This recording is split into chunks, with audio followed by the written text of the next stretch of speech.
Hola, ¿qué tal? Buenas noches. Bienvenidos una vez más a su programa Cuando la Fuerza Mengua.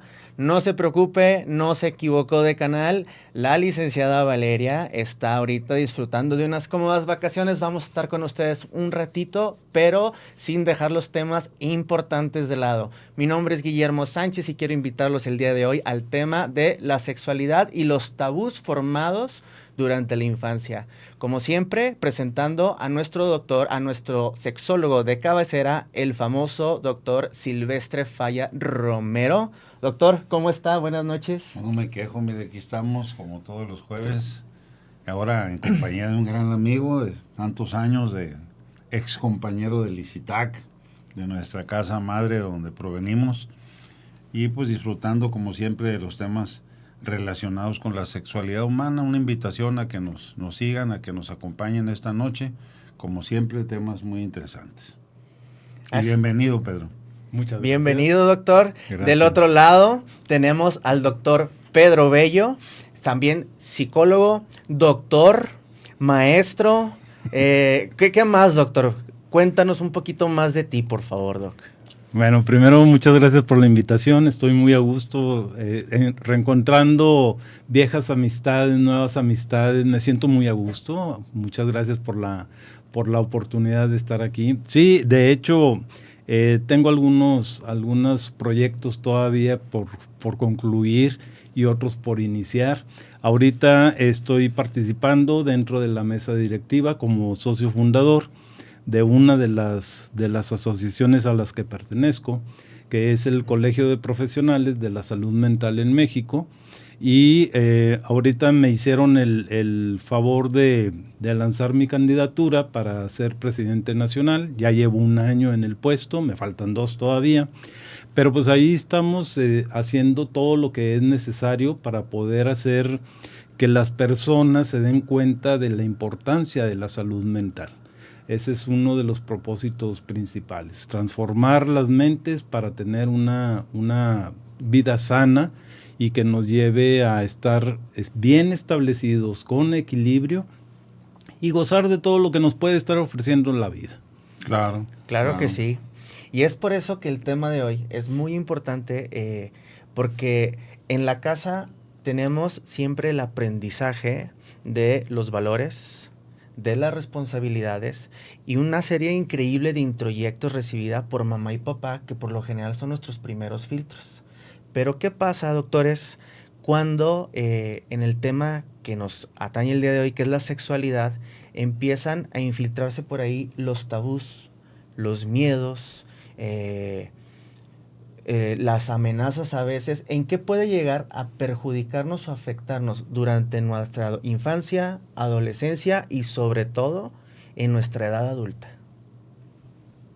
Bueno, en primer lugar, la formación sexual está influida desde antes de que nosotros vengamos a este mundo y recibamos esa alegría de nacer, ¿verdad? Porque ya desde mucho antes, cuando ya se saben embarazados, nuestros papás empiezan, ojalá que sea niño, ojalá que sea niña, ojalá que sea futbolista y va a hacer esto. Y no sé si les ha tocado recibir algún comentario acerca cuando se está moviendo y acomodando el producto dentro del vientre materno, que dicen, es que se mueve mucho, va a ser futbolista. Y ya quieren.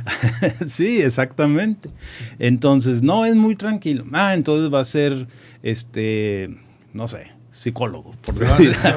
Si va a ser muy tranquilo, va a ser cocinero. Va a ser cocinero. Va a ser muy tranquilo. Ajá, exactamente. Sí. Entonces, desde ahí ya tenemos la influencia hacia expectativas, ¿verdad? Sí, y esas expectativas muchas veces van a representar ciertas conductas que se vuelven patrones dentro de nuestra vida diaria y tenemos que actuar como tal. A mí no me dejan ser o pensar como mujer porque tengo el género masculino. Y a las mujeres no se les permite pensar o actuar como hombres porque tienen el género femenino.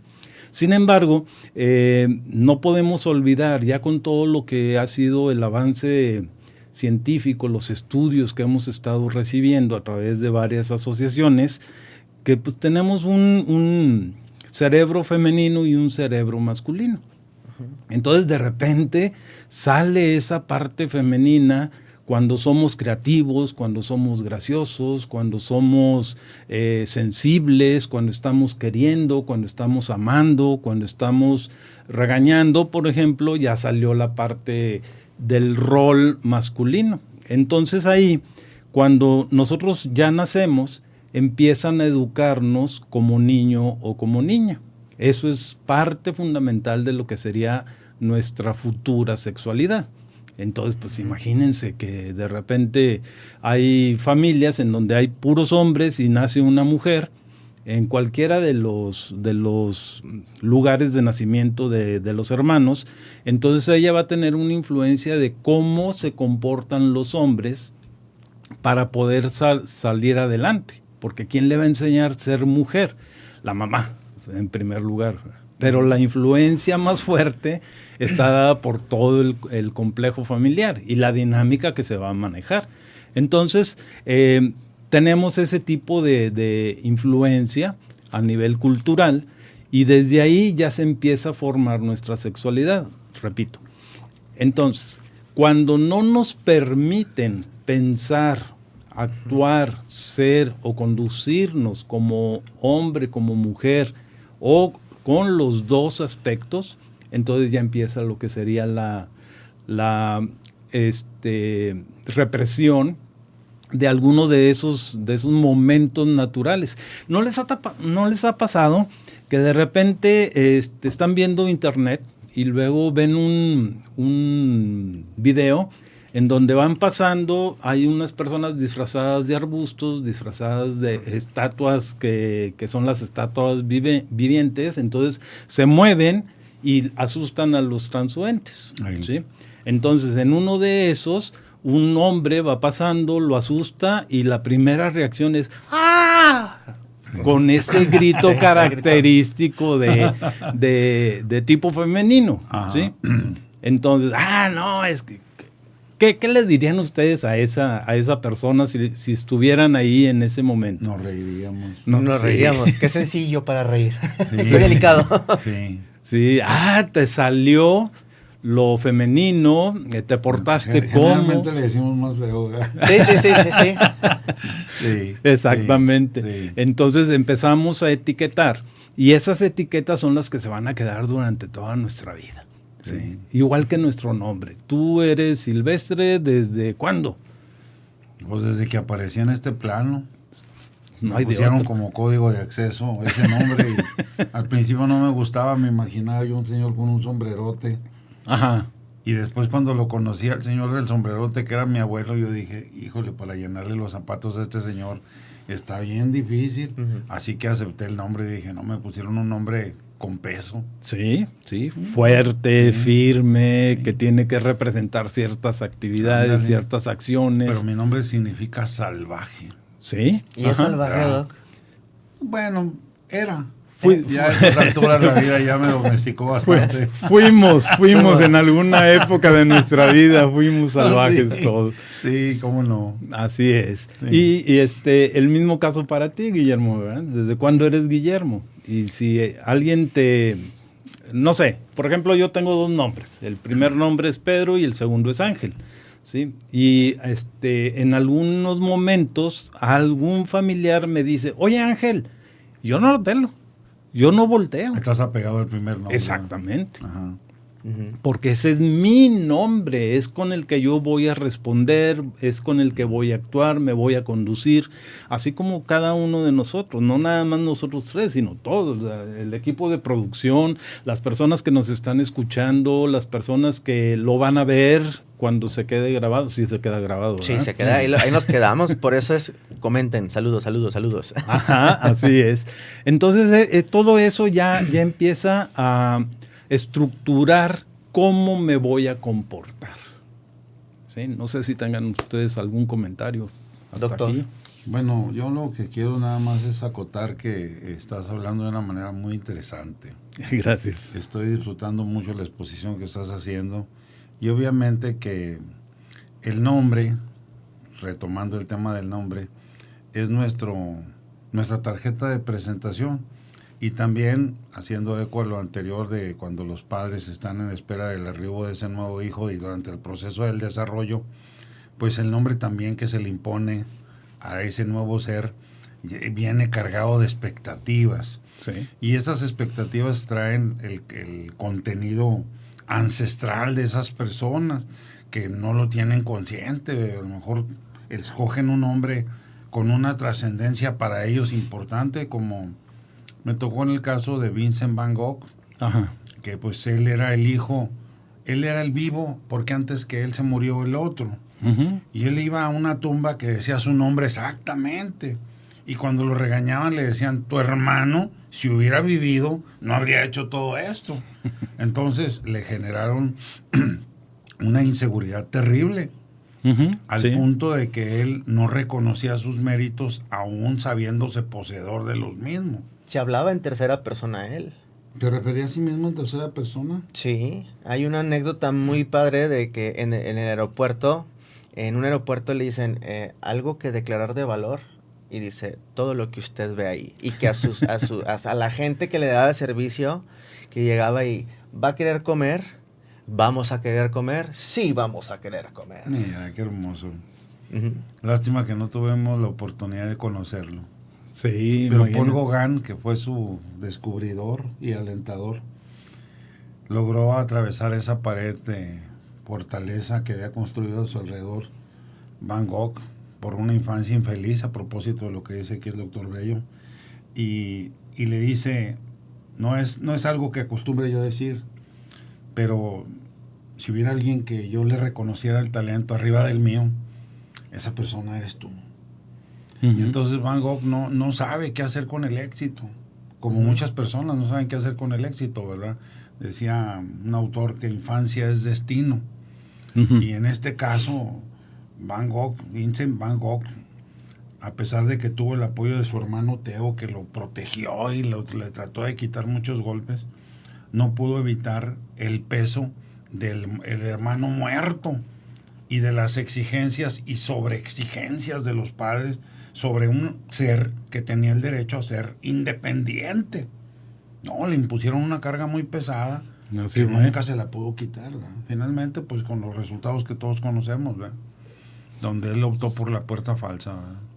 Sí, después de habernos dejado como herencia todo su acervo Sí, de maravilloso, imaginación, maravilloso. de todas las creaciones que él estuvo realizando. Sí. Sí, bueno, entonces ahí entramos a otra parte en donde esta parte del tabú también está soportado por los miedos. Muchas veces el tabú que nos detiene, que nos estaciona en cierta etapa, está fundamentado en algún miedo. No queremos avanzar, no queremos atrevernos a. Miedo al éxito, por ejemplo. Ujú. Miedo a ser yo mismo, que es bastante común en este mundo, ¿sí? No nos dejamos ser nosotros mismos. Y empieza todo lo que sería, no, yo no puedo.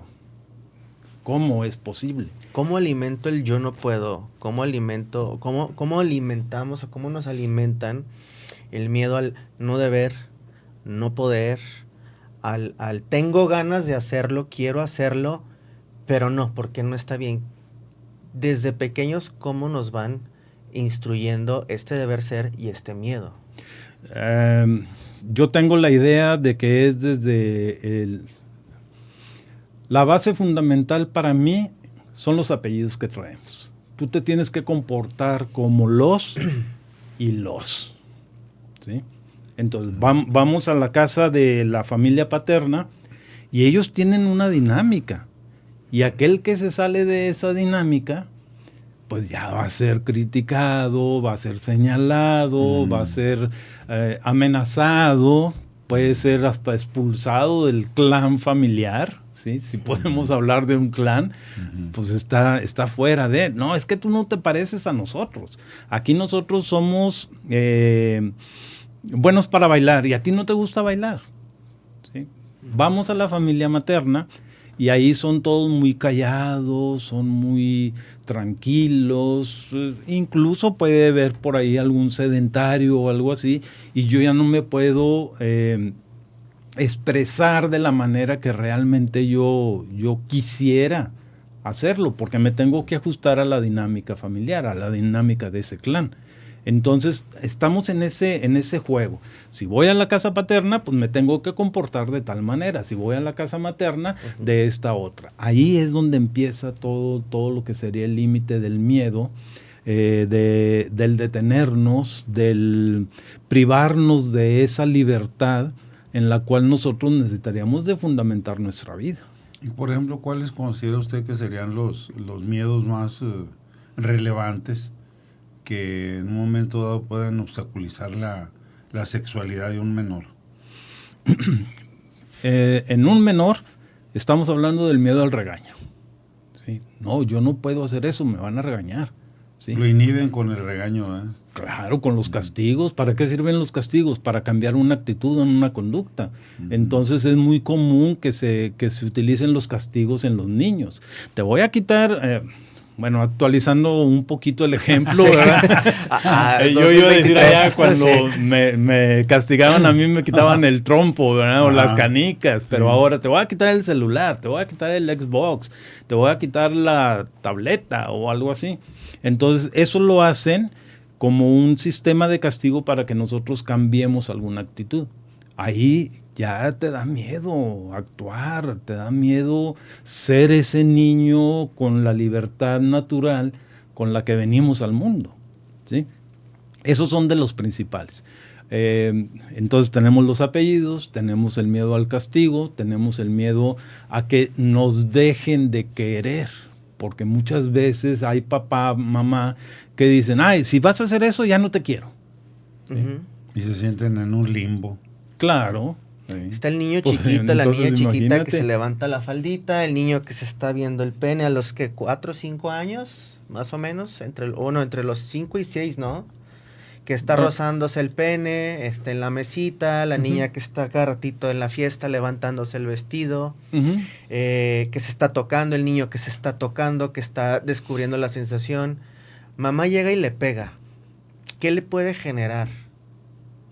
¿Qué reacción puede tener el niño en una vida adulta o durante la misma infancia por ese límite?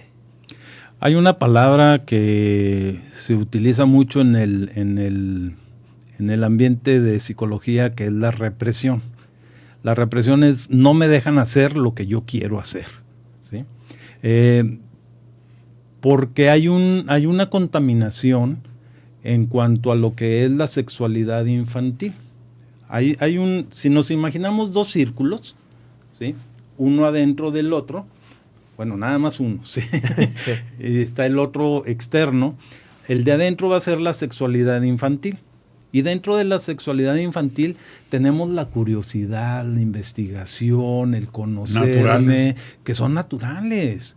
Que necesitamos para poder formar un autoconcepto, un conocerme a mí mismo de una manera bien integrada, ¿sí? El círculo exterior es la sexualidad adulta.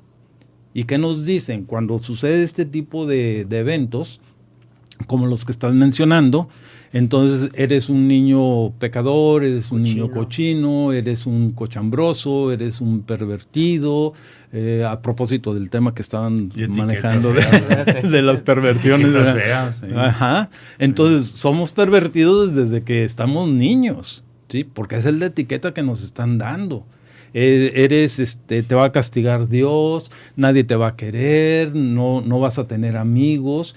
Esa es una forma de castigar a los niños para que dejen de hacer ese tipo de actividades. Cuando el niño lo está haciendo por autoconocimiento en primer lugar. Ellos se están definiendo. Se están explorando, ¿eh? Sí, se están explorando para poder conocerse. ¿Sí? Y van y ven a la otra persona, una señora, una niña, una jovencita o algo así, para poder hacer una diferenciación. Nada más. Nada más. Lo demás ya es una atribución que le está haciendo el adulto. El adulto es el que echamos. Ese es el cochambroso.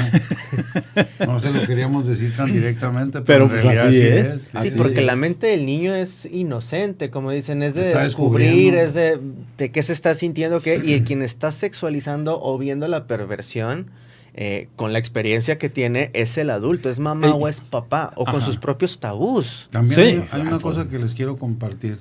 A veces los papás, o particularmente muchas veces las mamás, cuando ven que un niño pequeño tiene una erección, a veces se la sobrefestejan. Sí. Y dicen, no, hombre, ya va diciendo lo que va a hacer de grande. Y los niños más adultos, que tienen más edad, que observan al bebé que tiene esa reacción, ven que se les está festejando esa expresión de una erección completamente refleja, que no tiene nada que ver con la genitalidad, que es una respuesta neurológica. Y entonces, ahí es donde también se estimula de una manera, parece que indirecta, pero a mí me da la impresión de que tiene más de directa que de indirecta, porque está festejando una expresión biológica y aparte está señalando el objeto de esa expresión biológica. Cuiden a sus gallinitas porque mi gallito anda suelto, ¿eh? Ajá, sí, se escucha bastante. Ahí, ese tipo de expresiones festejan una conducta y luego la realidad, ahí voy a la cuestión de si desarrollas el sentimiento de seguridad o no, porque después los niños que fueron reprimidos, que fueron maltratados, no desarrollan esa capacidad de confiar en ellos para empezar una investigación de su entorno y de sí mismos. Y eso claro que les va a generar un miedo posterior, que lo podemos traducir en formación de ideas sin un soporte real, atribuciones que les hacen generar miedos, por ejemplo, a tener una cercanía con una persona, sexualmente hablando, o a tener intimidad emocional con una persona ya cuando son adultos. Sí. No sé qué piensas tú, doctor. Sí, no, estoy completamente de acuerdo. Y anexo lo que sería la autosatisfacción. ¿Por qué la masturbación se tiene que practicar a escondidas, que nadie me vea, que nadie lo sepa, que no me descubran? Viene precisamente cargado con toda esa información contaminada que nos hicieron pensar, sentir y creer desde muy pequeños, desde la infancia. Nos dijeron que las cosas del sexo se podían hacer, pero no se podían platicar. Ajá. Se podían practicar, pero no se podían preguntar. Exacto. Fíjate, nos generaron el miedo las personas que nos estaban cuidando. Sí, esa es una de las bases que estábamos diciendo, el miedo. Ajá. Para el tabú, dentro de un tabú siempre se va a esconder un miedo. Y ya no nada más eso, también vamos a tener otro elemento que sería la inseguridad.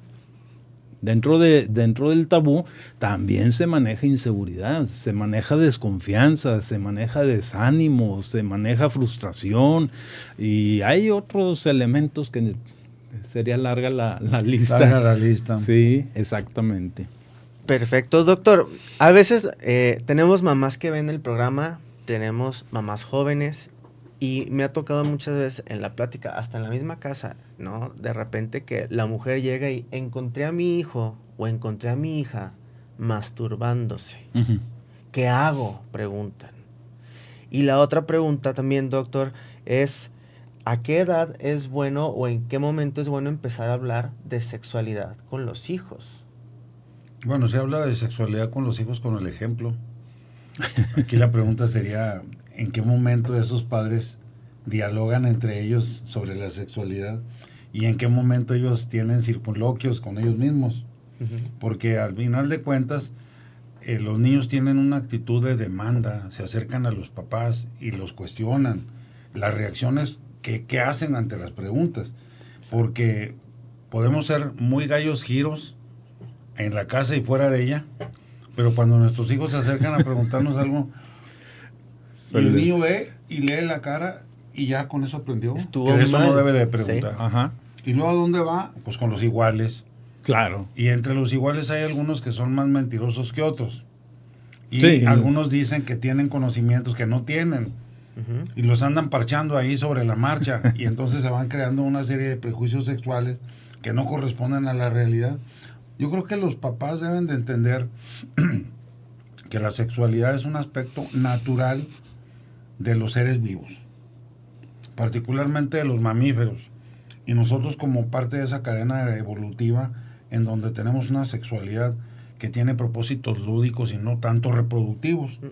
Y que si yo no hablo con mis hijos, pues el mundo está dispuestísimo.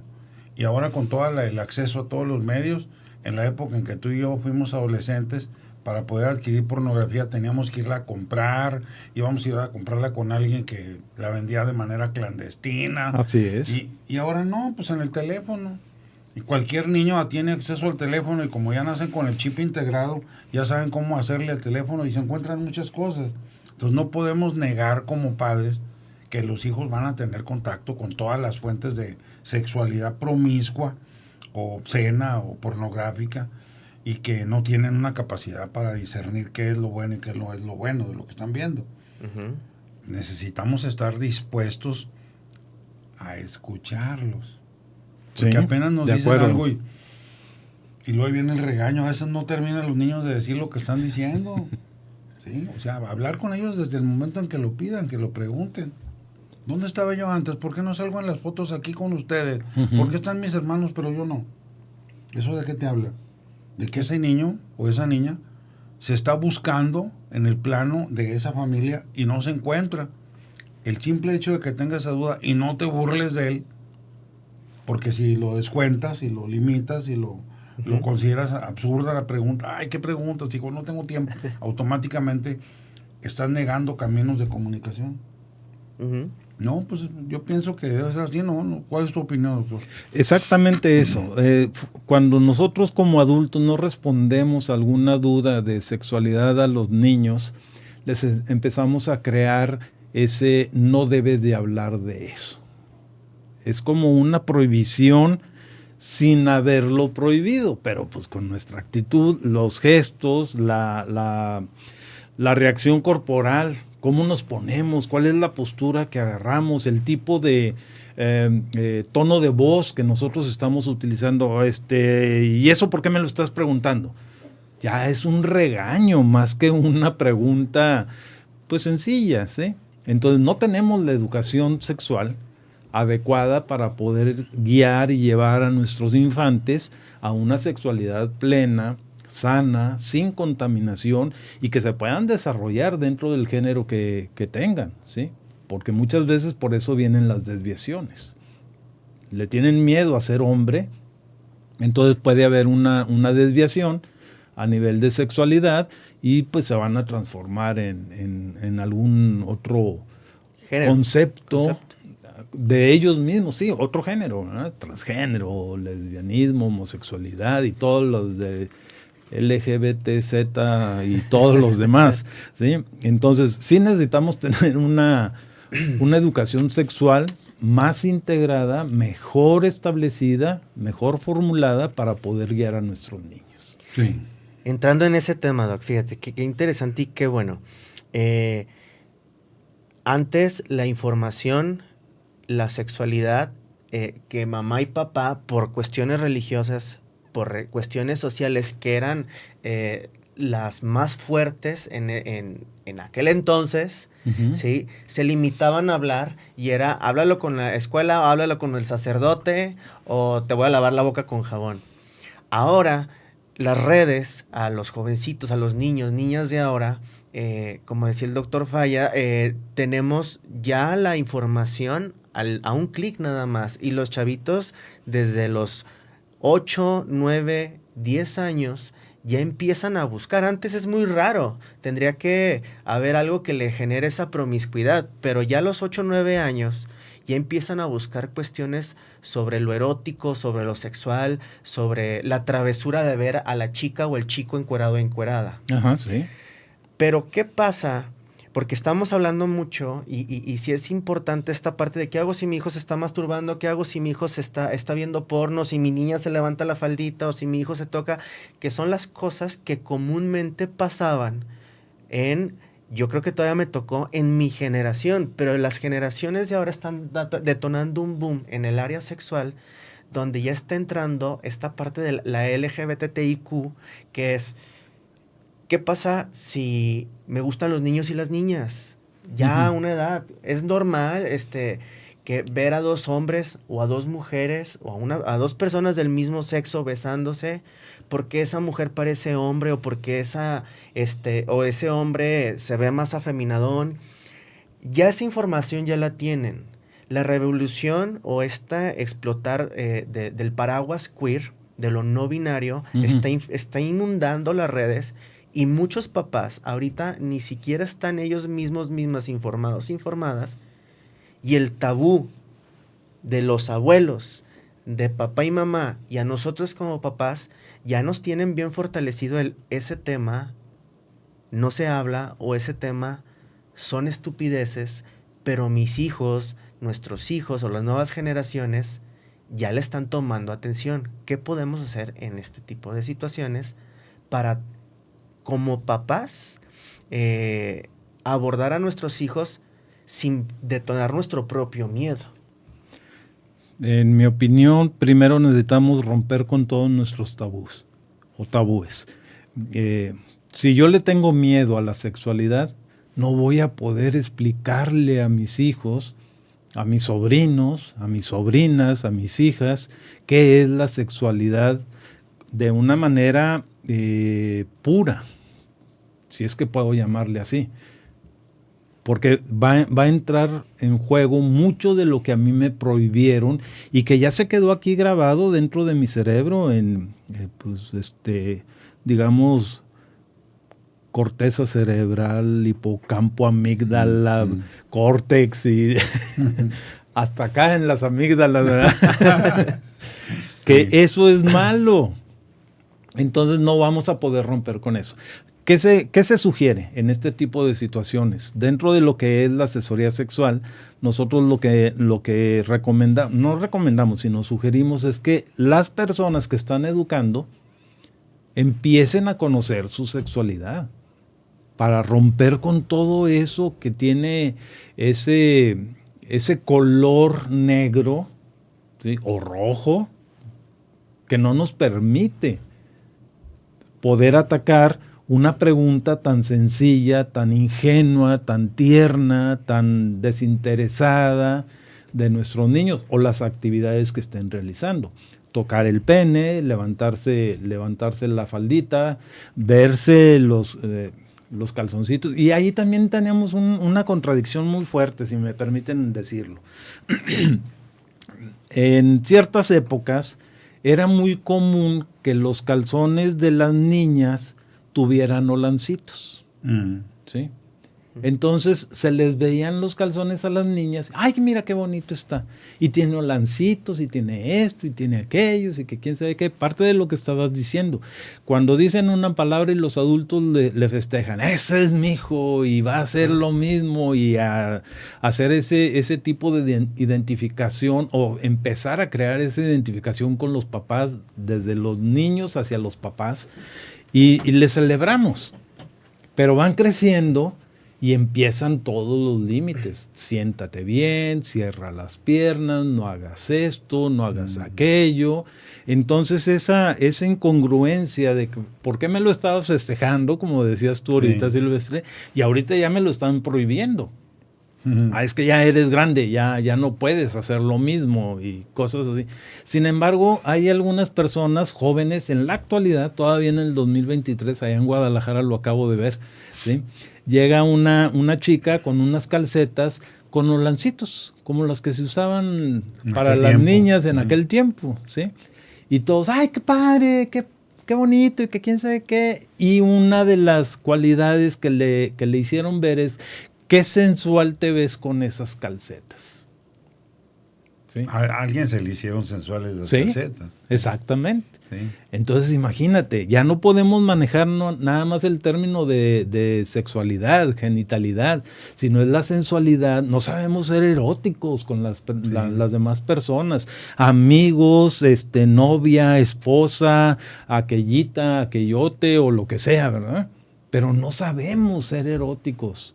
No sabemos cómo disfrutar esa sensualidad porque estamos tan reprimidos que no podemos sacar esa parte de nosotros. Entonces hay que educar a los adultos para que puedan educar a los infantes. Cuando vamos creciendo con estos miedos, Doc, y la eroticidad, o esta parte, este juego, esta antesala al orgasmo, al coito, que hemos visto varias veces, que la parte erótica es como la atención también a la pareja. Cuando llega al consultorio, Doc, una pareja con problemas en el aspecto, a lo mejor de la cama, de esta parte del juego, ¿qué tanto se explora, Doc, la parte de la infancia, de los límites y los tabús, y qué tanto batalla el paciente para animarse? Bueno, la consulta psicosexológica, el paciente llega con una deliberada intención de hablar sobre la sexualidad. Hay ocasiones en que los pacientes llegan y se empiezan a quitar la ropa. Les digo, no, permítame, yo no hago exploraciones de esa naturaleza. Cuando se requieren, solicitamos la interconsulta de valoración con el especialista. No se requiere en este momento este tipo de exploración. Fíjate, vamos a platicar. Las personas hablan de su sexualidad y algunas de ellas hablan de abusos en épocas de su infancia, abusos que van desde la exposición a escuchar cuando los adultos hablaban, sabiendo de que ahí estaban los menores, sobre temas sexuales, exposición a materiales gráficos, revistas, publicaciones, exposición a videos pornográficos manifiestamente, tocamientos, manipulación de genitales, prácticas de sexualidad oral de una u de otra manera, hasta la franca penetración con el pene o con algún objeto o con la mano. Pero todo eso es una situación de abuso que daña la mente de ese menor, de esa menor, y le da una reorientación completa a su sexualidad, llegando a provocar movimientos psicológicos pendulares en donde ya cuando van a tener una expresión de su sexualidad, la tienen muy inhibida o exaltada, así, hipersexualizada. La mayoría de esos adultos o de esos matrimonios que llegan a consulta llegan con muchas ganas de resolver su problemática, pero con muchos miedos que encubren mucho del material que realmente nos va a servir para poder hacer intervenciones con ellos, porque platican mucho de ciertos temas y de otros parece como si no hubieran ocurrido. Hay una parte en donde la exploración del interrogatorio es indirecto, se le permite a la persona que hable libremente de su problemática, y luego ya se van haciendo precisiones. En el campo de la sexualidad pues es más directo. Por ejemplo, a veces las personas hablan mucho de sus disfuncionalidades. No, es que tengo una erección pero la pierdo, se me va el deseo, estoy a medio camino y ya no siento nada. La mujer siente, oye, no logro encenderme a pesar de que amo a mi esposo, o me duele antes de tener relaciones con él, siento dolor. Entonces, ubican una parte del problema. Cuando empezamos a buscar las causas, muchas de esas causas están ligadas con experiencias de esta naturaleza, que en la infancia fueron modelados por personas que algunas de manera deliberada, aprovechándose de la condición de indefensión de los menores, se aprovecharon de ellos de múltiples formas, como acabo ahorita de mencionar, ¿verdad? ¿Sí? Tenemos que hacerlo, lo hacemos, no es un trabajo fácil. A veces ve uno que los pacientes tienen muchas ganas de salir adelante, pero a veces las exploraciones en función del pasado son muy complicadas. A veces es más fácil preguntarle a la persona cómo hace para llevar las cosas a ese punto, cómo ha hecho, qué está haciendo en este momento, buscando aterrizarlos en el tiempo presente a través de un corte transversal en ese momento para que las personas vean su realidad, y luego hacemos un corte longitudinal, ¿verdad? A ver si a través de los hechos de la vida pasada se están representando situaciones. Es una condición muy compleja, ¿o cómo lo ves tú, doctor? Definitivamente es bastante complicado hacer una intervención de este tipo, sobre todo cuando las personas llegan y no tienen nada de información. A mí me tocó recibir a una persona que me decía, vengo muy enojada con mi mamá. Y yo dije, pues le ha de haber pegado, la regañó, le quitó el carro o algo así, ¿verdad? Ya no le da dinero, le retiró la tarjeta de crédito. Le digo, ¿por qué vienes enojada? Dice, es que me voy a casar la semana que entra. Luego le digo, pues felicidades, ¿verdad? Qué bueno que te vas a casar. Dice, y llego y le pregunto a mi mamá, oye mamá, ya me voy a casar. ¿Y la plática que me prometiste? ¿Cuál plática, hija? Pues de qué era el sexo. Tú no te preocupes, en la noche de bodas vas a aprender todo. Órale. Y no le dijo nada. Era lección express. Ajá, sí. Entonces cuando llega la noche de bodas, perdón, ella no puede, lo voy a decir así, ¿sí? No puede cumplir con el rol de la primera noche, de la noche de bodas. Uh-huh. Porque le dice al recién marido, le dice, es que yo no sé. Y me da miedo. Y tiene razón en tener miedo. Pues tenía ignorancia, era algo completamente nuevo. Exactamente.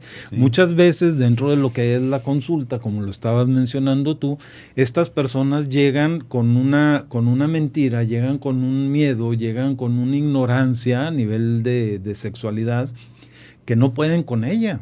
Entonces se va a hacer lo que en algunos medios se llama la transmutación de esa ignorancia hacia el miedo. Entonces imagínate, si una persona ha estado creciendo con eso es malo, no lo vayas a hacer, a lo mejor te van a tocar, no dejes que te toquen y todo eso. Puras prohibiciones. Bueno, aparte de las proyecciones, ¿verdad? Pero se va creando una imagen que a lo mejor se va a transformar en una realidad no vivida. Sí.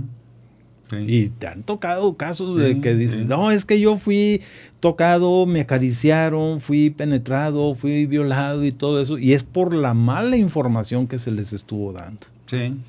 Sí. Entonces muchas veces eso no ocurrió. ¿No ocurrió? Sí, hay casos de hipnosis.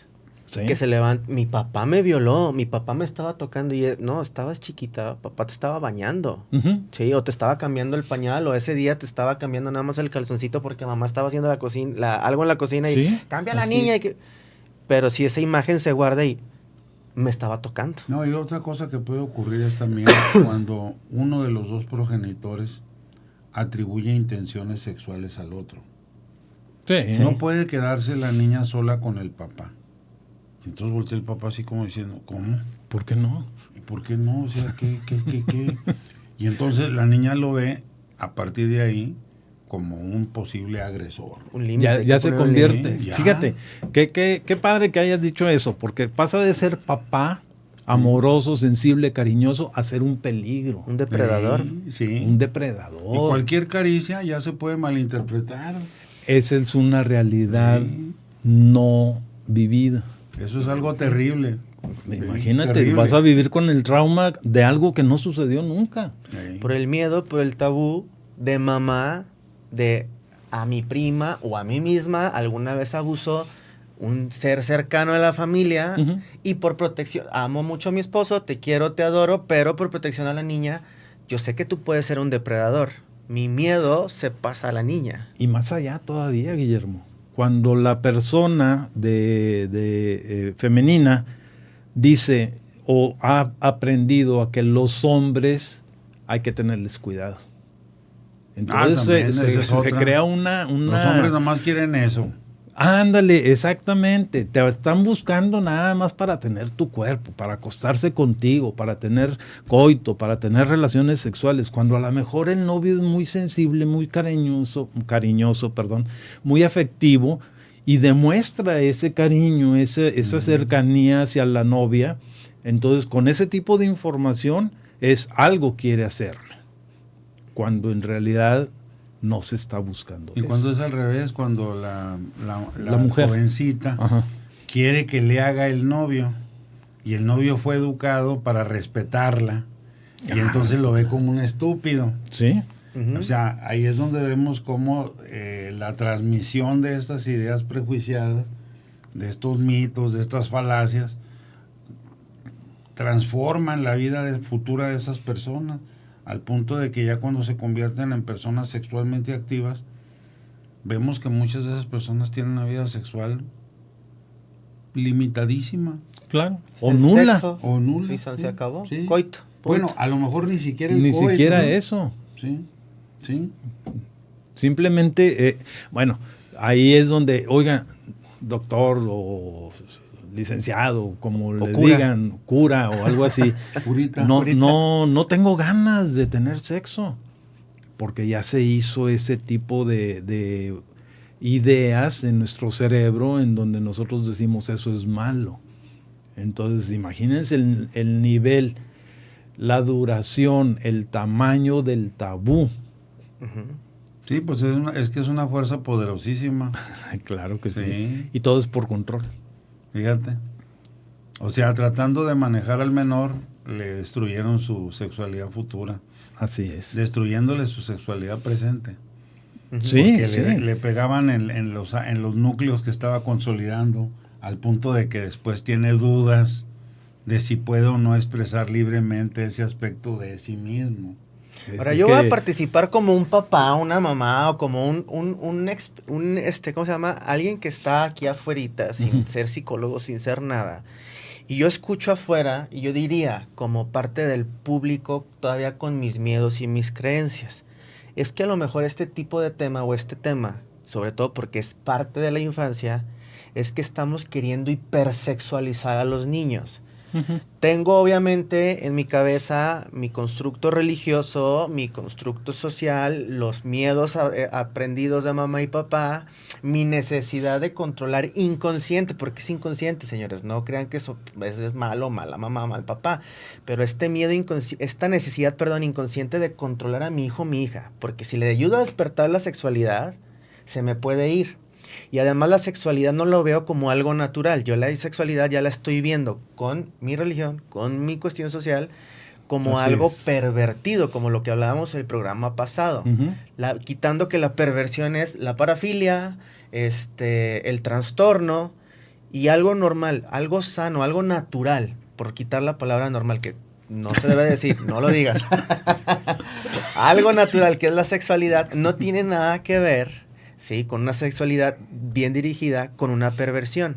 Ajá. ¿Cómo le hago entender yo? ¿Cómo le ayudamos a entender nosotros? Yo no, yo soy el papá. Sí, tú eres... Sí. Ajá.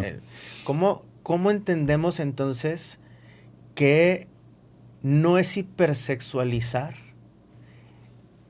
Problema, libros de la SEP, por si les cae ahí el 20 a algunos. ¿Y cómo les ayudo a los papás a entender que este es un buen momento porque la tecnología, el tiempo ya los rebasó? Si tú aceptas Ajá. o no el libro de la SEP, el celular ya lo tiene y el niño lo va a saber. Y si tu niño le quitas el celular, el vecinito tiene celular Sí. y se lo va a pasar y no lo puedes encerrar en una burbuja. ¿Cómo ayudamos a estos papás a decir, no es hipersexualizar, es aprender? Yo empiezo con esto. A ver si están de acuerdo, y si no están de acuerdo, pues me corren del programa. ¿Verdad? Que ya, punto. ¿Eh? Yo sí tengo un sacerdote atrás. No es hipersexualizar. Dar información de la sexualidad no es hipersexualizar, es hipersanar al hijo. Porque va a poder responder, se va a poder adaptar, va a poder defenderse, va a poder disfrutar de lo que es esa persona como tal. Entonces yo le cambiaría desde el inicio lo que sería hipersexualizar a hipersanar. Okay. Bueno, yo quiero acotar a lo que dice el doctor, haciendo una alegoría. Cuando le damos una herramienta a un paciente, una herramienta psicológica, de la edad que sea ese paciente, le estamos facilitando procesos con esas herramientas, como cuando utilizamos una herramienta adecuada, como esas que anuncian en el internet, de que se tienen una especie de manguera y pueden llegar a los lugares más extraños y hacer la labor de un desarmador, por ejemplo. Las herramientas son para facilitar la vida, la educación es para facilitar la vida. La desinformación y la maliciosa información, el adoctrinamiento o la polarización de los conocimientos, de que son buenos o son malos, es una manera de alienar a los educandos. Les quitamos la capacidad de que tengan un discernimiento propio, un adoctrinamiento. No, pues es que ya viene en el libro, bueno, muchas cosas que vienen en libros no corresponden con la realidad. Si les enseñamos a los niños a pensar y en lugar de repetir soluciones de adultos, pues entonces van a poder encontrar sus propios caminos. Y esto lo ejemplificaría yo con lo contrario a una herramienta, que son las armas. Yo puedo agarrar una pistola y con esa pistola meter un clavo en una pared, y estoy haciendo un uso inadecuado de un arma. O puedo agarrar un martillo, pegarle con el martillo en la cabeza a una persona, y estoy haciendo un uso inadecuado de una herramienta. Las armas son para defenderse. Debemos de entender para la guardia y protección. Debemos de entender que los conocimientos que les transmitimos a los que están bajo nuestra custodia, que son los menores, en los próximos adultos en potencia o en formación, ven en nosotros a figuras de autoridad y traemos muchos conocimientos falsos, un montón de prejuicios que nos transmitieron, muchos miedos, que es el tema central del que hemos estado hablando aquí. Claro. Y particularmente el miedo a ser ridiculizados, porque a lo que sucede cuando te quitas la ropa y te expones es que la otra persona te va a ver y tú te rechazas y consideras que no tienes lo suficiente de lo que debes de tener, que te faltan senos, que te faltan pompis, que te falta pene, que te falta X, que no tienes cara, que tienes barros, que tienes espinillas. O sea, un discurso ahí terrible, y proviene de esas relaciones primarias. Entonces hay que alertar a los padres y decirles, oigan, ustedes son padres, son cuidadores, son educadores. Si no saben, afortunadamente ahora habemos los suficientes profesionales ya en todas las ciudades del mundo. ¿Puedo ir con un sexólogo, puedo ir a terapia a pedir asesoría por cómo trabajar con mis hijos? Claro. Es lo más recomendable. Claro. Platicaba yo con alguna paciente por otro tipo de situaciones con su hija. Y yo le decía, con los hijos es mejor a veces también, bueno, si ya el problema es, ya recibió la agresión, bueno, su terapeuta, que vaya a terapia. Pero lo más sano es cuando de arriba, es decir, de mamá y papá, se empieza a trabajar, porque desde los miedos, desde mis propias limitantes, poder abrir, poder generar mi propia confianza como mamá, como papá, como cuidador, como tutor o tutora, ya puedo llegar a intervenir con mis hijos. Entonces, si voy a terapia o si voy a una asesoría con los profesionales, no necesariamente tengo que ir a que el sexólogo o a que el psicólogo me exploren a mí. Puedo ir a preguntar. Claro, hay consultoría. Si estoy cerrado o cerrada a llevar un proceso. Si lo llevas, mejor. Claro. Y no necesariamente tiene que ser con el que fuiste a consultar. O sea, muchas veces recibimos a personas que su dinámica, la condición, etcétera, requieren de la intervención de un compañero o una compañera que tiene mayor experiencia en ese sentido. Y lo ético es hacer una solicitud de interconsulta para que la otra persona opine, el otro profesional, ¿verdad? Buscando siempre el beneficio de sí. la persona que está pidiendo el apoyo. Sí. Bueno, chicos, me están dando la batiseñal de que Ya, se nos después está de lo de acabando chicos, el ya. tiempo. Jóvenes. Ya me caíste sí, bien. Pequeños jóvenes aún. Yo quisiera preguntarles para cerrar, doctor, ¿algún comentario final que tengas para tu público? Sí, cuando yo estaba dentro de lo que sería los diferentes niveles de instrucción en asesoría sexual, sexualidad y todo eso, me enseñaron a no tener miedo, a dudar, a preguntar, a conocer, para poder ser una persona mejor integrada y poder dar o bien ofrecer el apoyo que vaya a necesitar cada una de las personas que se acerca buscando precisamente esa asesoría, esa guía. Gracias, doctor. Doctor.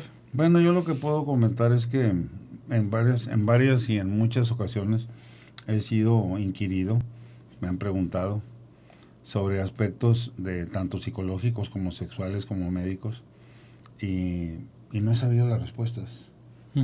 Y he aprendido a lo largo de varios descalabros que es mejor decir no sé y buscar una asesoría o guía de alguien que esté más facultado, Por ejemplo, a mí me han interrogado mucho sobre enfermedades transmisibles sexualmente o sobre condiciones específicas de los efectos de algunas sustancias que se utilizan con propósitos de anticoncepción y no son parte de mi campo. Y debemos de ser claros, concisos y concretos en ese tipo de interrogaciones y también estar conscientes de que al decirle a las personas, no, de esto no puedo opinar, no es mi campo o no lo sé, no estamos reconociendo que seamos ignorantes, estamos reconociendo que sabemos que no sabemos de ese tema. Ajá. Y que el que sabe que no sabe de algo ya lleva ganancia. Entonces, los padres no nacen sabiendo. No. Y pueden preguntar, porque su condición de padres novatos, cuando tiene su primer hijo, de padres con un poco de entrenamiento cuando tiene su segundo hijo, de padres que empiezan a tener dificultades para el manejo de la autoridad cuando van con el tercer hijo.